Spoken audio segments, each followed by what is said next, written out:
not a great one, but Kellen, is there going to be more motion in this offense than there was? Yeah, that's a good one. I like that. Bottom five, man. They never use motion. Right. So I mean, I like it. That's one to come up for sure.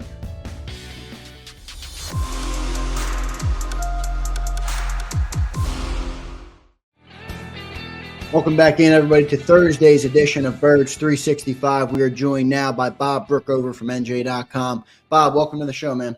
Hey, guys. How you doing? Good, Brookie. Excited for Coordinator Day. On Finally, your level of 1 to 10 of excitement, give me your level. I say like an 8 or a 9. We've waited a long time for this. Yeah, we have been hired for a couple months. Who are you more excited to hear from, Kellen or Vic? Probably Vic, because the defense was such a disaster last year. The offense was pretty good for a while. I guess the defense was early on too. Everything just completely fell apart. They fell apart in unison. I could say Michael Clay, but that would be a lie. But yeah, I would say Vic, because I think there's been some moving parts here. Hassan Reddick out, Bryce Huff in. Are you deep enough there? What are you going to do at linebacker? How you feel about all your cornerbacks? You got a lot of cornerbacks to sift through here. But is James Bradbury? Why is he still here? Is he going to be here? So I think there's more questions for Vic to answer, but there's plenty for Kellen Moore to answer too. Yeah, just the dynamic of Kellen Moore and Nick Sirianni. I mean, that to me is going to be the most compelling story of the entire Eagles season, Brookie, is how those two coexist. And it's not as easy. Vic's in charge of the defense, right? I mean, that's set in stone. Offensively, it's like, where are we? That to me is the most interesting narrative of the entire season. Yeah, I don't think Nick has much of a choice but to let Kellen run his offense. I mean, he can have input. It's almost like the roles are reversed, where Kellen is in charge of the offense, and as almost like if you have a head coach who calls the plays, in those cases, the offensive coordinator has input, but he doesn't call the plays. We're looking at it reverse. But I mean, you got to remember, Nick didn't call the plays. It's not like he's always called the plays since he's been here. So he doesn't even want to call the plays. He said that before pretty consistently when he decided to give it up to Shane. Right. Well, and this is the first time where, his imprint is not the main thing, going to be the main thing on the offense, where, he can that work though? Can that work? Find out. That to me seems like we're just talking about Jeffrey Lurie, and I want to get into Jeffrey Lurie with you as well. I think he's a great owner. But if there's one thing I'm going to nitpick about, is that when this team doesn't reach his preconceived expectations, he goes looking for scapegoats. And I think that's what happened this offseason. We all know who they were. I don't think that's a good way to go about things. And to have a head coach, and whether you think it was, I think it was Nick was a smart enough political animal to realize he couldn't go into Jeffrey's office and say, Brian Johnson's got to be back. He's got to be given an opportunity to grow on the job. I don't think Jeffrey said, you got to fire Brian Johnson, because I think Nick was too smart and he read the room. Either way, that was the end game. I don't like it. I don't think it's a good situation, Brookie. Yeah, I mean, I'll go back. What I didn't like was in the middle of the season, the Sean Desai move, because it just that I also didn't like. That was terrible. It reeked of panic. It didn't work. It was a disaster. Things went much deeper than who was calling the plays on defense. If you go back and look at the season, the defense was kind of falling apart in pieces there, and injuries being a big part of that. Slay going down for 3 or 4 weeks. Bradbury just never played well. The linebackers were going down with injuries, and Jordan Davis was running out of gas midseason. I mean, there were a lot of things wrong beyond what was being called defense. What was being the play calls were defensively. And to your point about Jeffrey, yeah, I mean, but he's not unique. I mean, he might be unique in an owner being so involved in having scapegoats. But I go back to the Andy Reid era.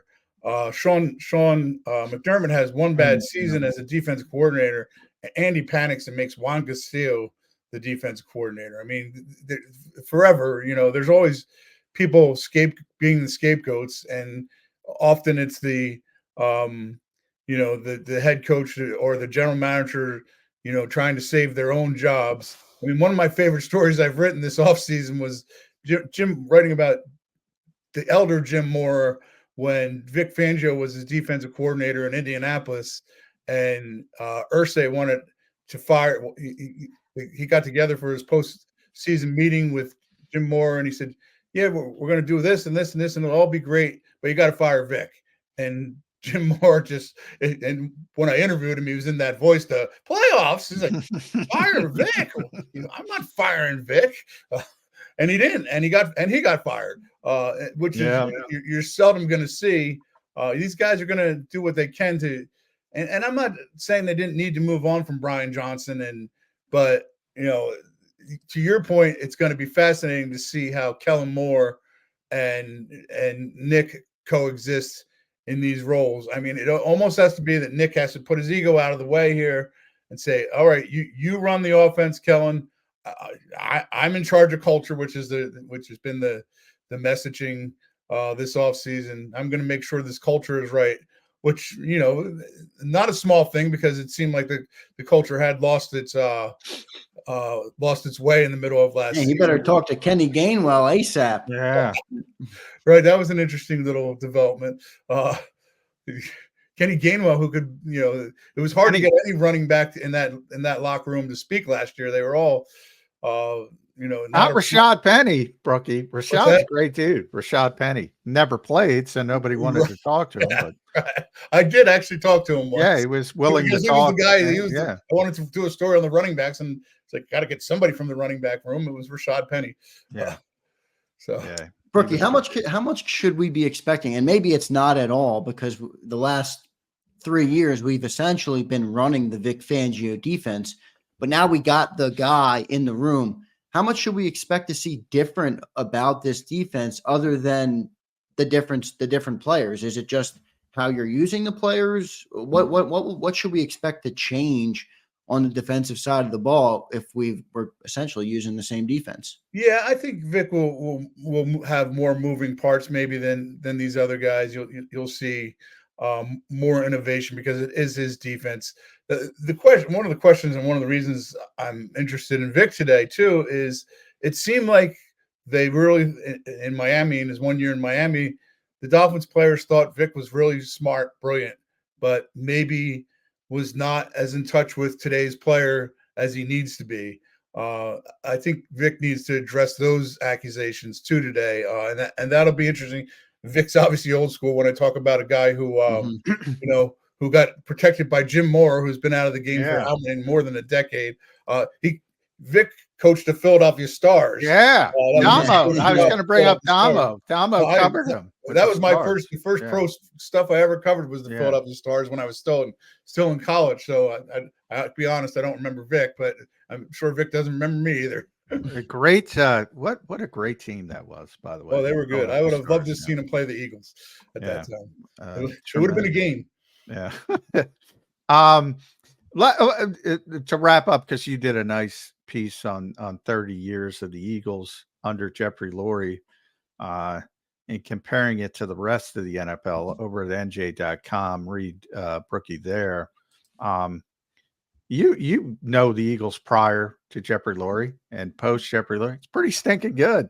I'm nitpicking. Pretty stinking good compared. No, it's been good. It's not, and I brought this up in the story, Lurie will always be famous for, after the 2002 season, he made the gold standard comment, which really rang hollow after losing 2 straight NFC championships. And oddly, the Patriots weren't the Patriots yet. They had won a Super Bowl, but they weren't really the Patriots yet. They had only won 1 Super Bowl, but and that was his boyhood team. but the Eagles weren't the gold standard either. You could make a case at that time the Rams were, the 49ers and Cowboys weren't that far removed from winning championships at that time. But the Eagles definitely weren't the gold standard, and they're still not the gold standard. They're very good. This is Jeffrey Lurie, far and away the best owner the Eagles have ever had. I think he's been helped very much by the fact that at the outset, he had Joe Banner as his right-hand man, who was a really smart guy, understood the league, and was ahead of the curve on the salary cap. And he was replaced by Howie Roseman, also a very smart guy, also knows the ins and outs of the salary cap and how to do things. But they haven't been the gold standard. The gold standard is still the Patriots. Well, you're right. And every once in a while, I would say this has happened more. They say stupid shit like that. They'll say gold standard. They'll say quarterback factory. They'll say GM factory. Which no hoagies in the link. Yeah. That might have been the worst one of all for the fans. So I mean, the messaging has been off, but to me, the more important part is what he's done in building this organization. As you mentioned, Joe deserves a lot of credit, especially for getting ahead of the game when it comes to the cap. Andy deserves most of the credit, but because he's built the whole foundation of how this organization acts. He did. And Bob continues Lamont, to this day. Bob Lamont, Andy's agent, used to say to me, the Eagles were irrelevant before Andy got there, and Andy made them relevant, and that's absolutely true. And they've managed to maintain it.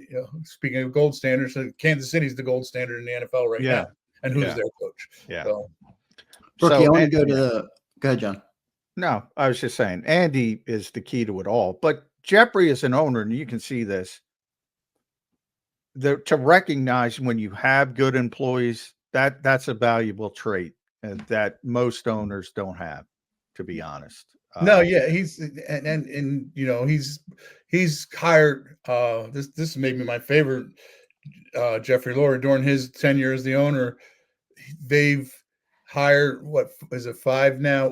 Whatever the number, 5 or 6, however many coaches they've hired.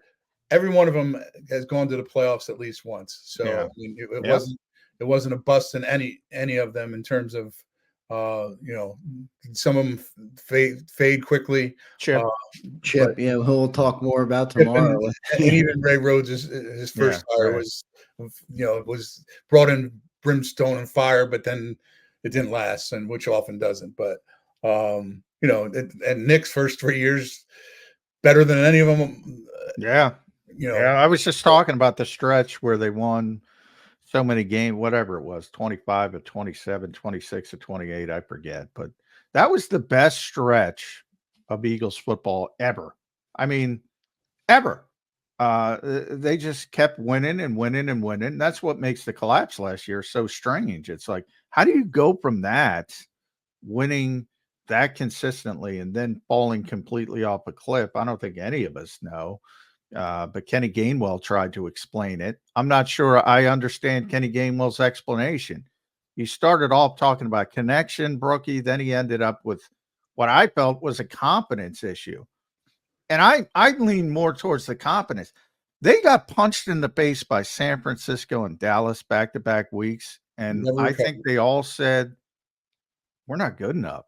These guys are better than us. And they never recovered. No, it's true. There's things too where you wonder if they hold on to win that Seattle game, does that turn the tide a little bit?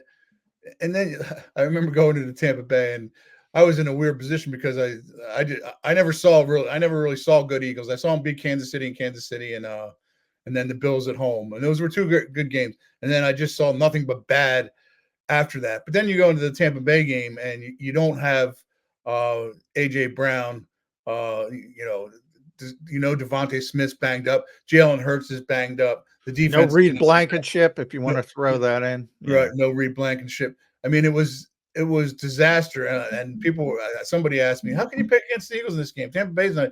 I said, have you watched the Eagles for the last 7 weeks? I mean, to me, it was a no-brainer that the Eagles weren't winning that game.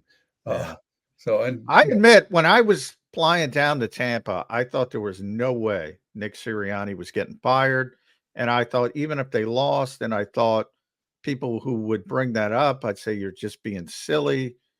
Look at what he's done. And then coming back, I was like, all right, he might get fired. That was such a disastrous performance. Yeah, that felt. I had that feeling after they lost to the Giants the last game, and I know it didn't. In the big picture, it didn't mean anything because the Cowboys won that day and they were going to win the division. But it was just like these are. I guess because I covered the bad Giants too. It's like, how do you get beat by the Giants like that? I mean, yeah, it just blew my mind. Yeah, speaking of Nick Sirianni, and I want to keep it on the coordinators. What do you make of the sustainability of this new setup? When they hired Nick, he started as the play caller. He starts 2-5, and then he gives the play calling to Shane Steichen. Then they have a great Super Bowl run. They bring in Brian Johnson. They scapegoat him. Now it's Kellen Moore's offense. It's now Nick is even more removed, I would say, from the offense. Is this a sustainable setup with the head coach and the offensive coordinator if Nick is no longer really having a big part in the offense? And I think he will have a small part, but it's certainly not the same size as when he was first hired here. It's all about winning and losing in my mind. If you win and it's working and you're moving the ball and you're putting up points, the wins, even if the offense isn't Nick's, the wins go under his name. It's not going to say Kellen Moore's record as offensive coordinator. I mean, somewhere you can find that, I'm sure, but it's going to say Nick Sirianni won more games. Another Nick Sirianni went to the playoffs for the 4 straight years. So, I mean, he has to look at it in that regard. And I don't want to pretend to know Nick Sirianni that well. I've covered 10 games, whatever, how many games it was I covered last year, and I hadn't covered him before that. But it just seems to me, in the little time I've gotten to know him, that he could handle that and say, "Yeah, I'm the CEO of this organization." And there have been times when Andy Reid has let others call plays for him, and been the CEO, but he's the guy that has that. Now he's obviously a more of a presence at all times than Nick is at this point. But that wasn't always the case. And Andy was able to say, "Hey, you know what? I don't care who's getting the credit for doing what, as long as we're winning." And that's the place Nick has to get to. Yeah. It is. It's going to be an interesting dynamic. I want to talk about you mentioning Vic and some of the personnel things. Cornerback has all of a sudden become a really crowded room, Brookie. And one guy you're very familiar with from both ends, James Bradbury with the Giants and with the Eagles. He's probably not going to be here week 1. But I also think, and you wrote about this, there's no necessity, sense of urgency to cut him right away. He's already on the roster. You can cut him post June 1st. My strategy would be to carry him through training camp, or as far as, maybe there's an injury somewhere else and you get the Sam Bradford effect and somebody gets a little bit desperate. They need a starting corner and they give you something for James Bradbury. It's not going to be a first round pick, but you get something somewhat valuable for James Bradbury. But that doesn't take into account the human nature aspect of it.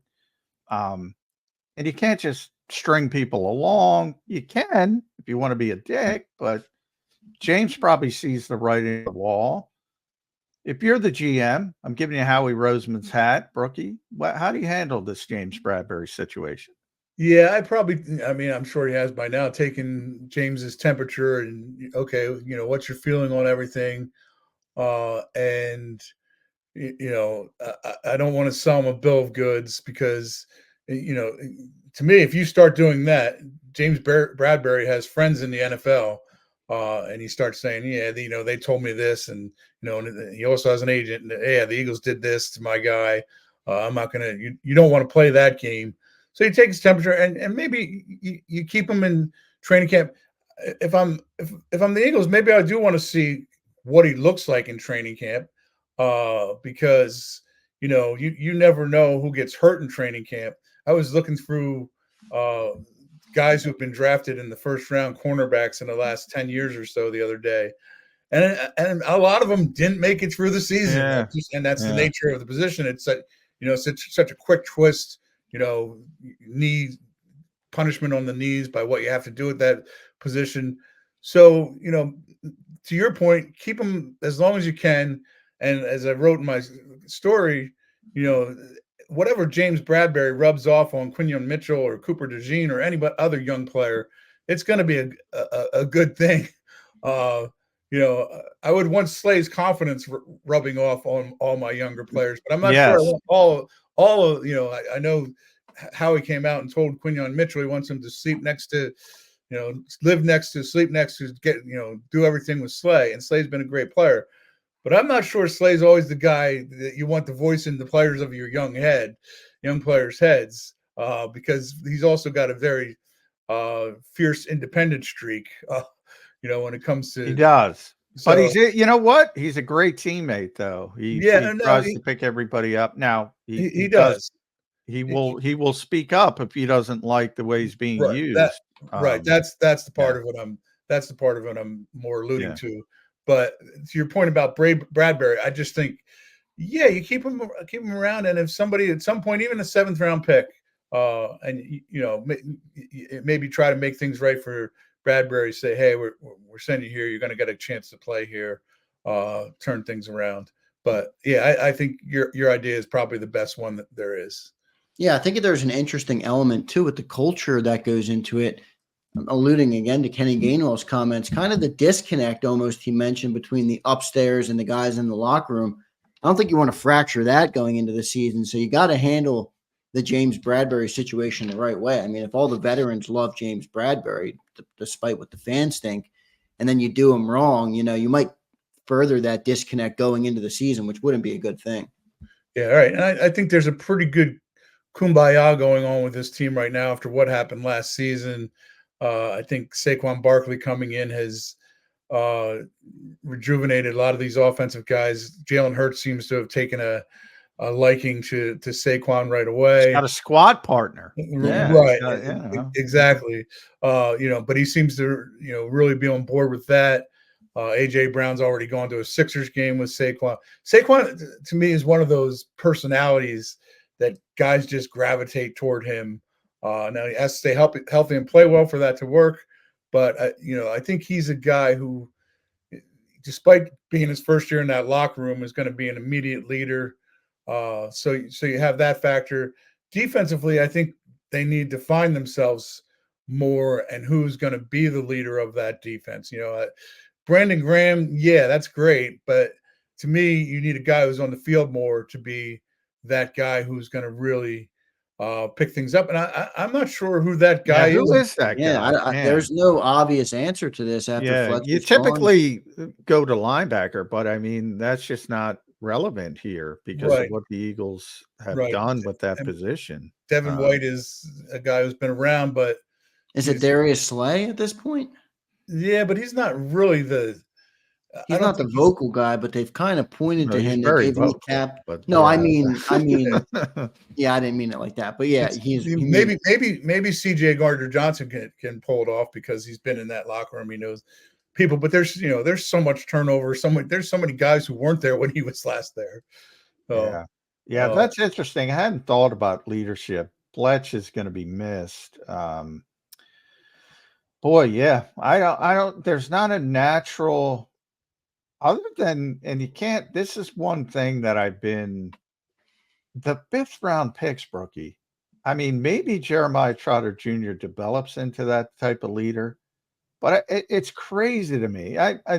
This week I've been talking to people. Anaya Smith is this, and he's a great route runner, and he's going to be a star, and Trott's going to step in, and he's going to be a star, and Trevor Keegan's going to be the starting right guard. These are 5th round picks. We've been around for a while. That doesn't happen. Maybe if you're lucky, this is one of my favorite recent researches too.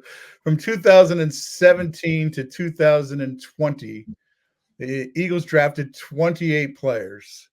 How many do you think are left, and how many 1st round picks do you think are left from 2017 through 2020 drafts. Oh, yeah, 28 guys. yeah. I mean, life moves quickly in the NFL, so my immediate answer is not many. Five.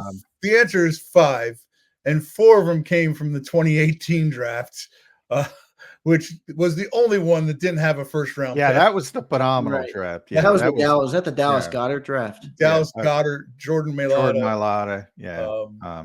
Even Matt Pryor, the guy who's not here, is still in the NFL. Josh Sweat was the other one who's still around. Yeah, Avonte Maddox was Josh Sweat, Avonte Maddox, Goddard, Mailata, Matt Pryor, who is still in the NFL. So yeah, that was a really good draft. The next year was the Dillard draft, and you got Miles Sanders, and then 20. Then the Jalen Hurts draft was an abject disaster everywhere but Jalen Hurts. But you got your quarterback, right? So that helps. Yeah. I think they've done better in 21 and 22. Yeah, 21 looks real good with Devontae, Landon, Milton Williams, even. Yeah. And then 2022 with Jordan Davis, Cam Jurgens, Nakobe Dean. Jury's still out on that one for sure. And Jalen Carter to me is going to be a star as long as he keeps his off the field issues in check. Nolan Smith, Tyler Steen, Sidney Brown. I love Kaylee Ringo's upside, but that's just upside. I like Sidney Brown's upside too. I like Sidney. Yeah, I like Sidney as well. See how he comes back from the ACL this year. And then this year. Yeah, but 5th round picks, I mean. No, yeah. Just cross your finger and you get one who contributes. And right. Yeah. Jason Kelsey, who was a 6th round pick, doesn't come along every day. Yeah. So Jordan Mailata doesn't come along every day. 7th round pick, Yeah. So hope is not a strategy. Hoping for 5th round picks. Yeah, that's not the way. Not a good strategy. But Bob, you just brought up Jason Kelsey. I want to kind of ask you the same thing you just talked about on the inverse. Who's the leader of the defense?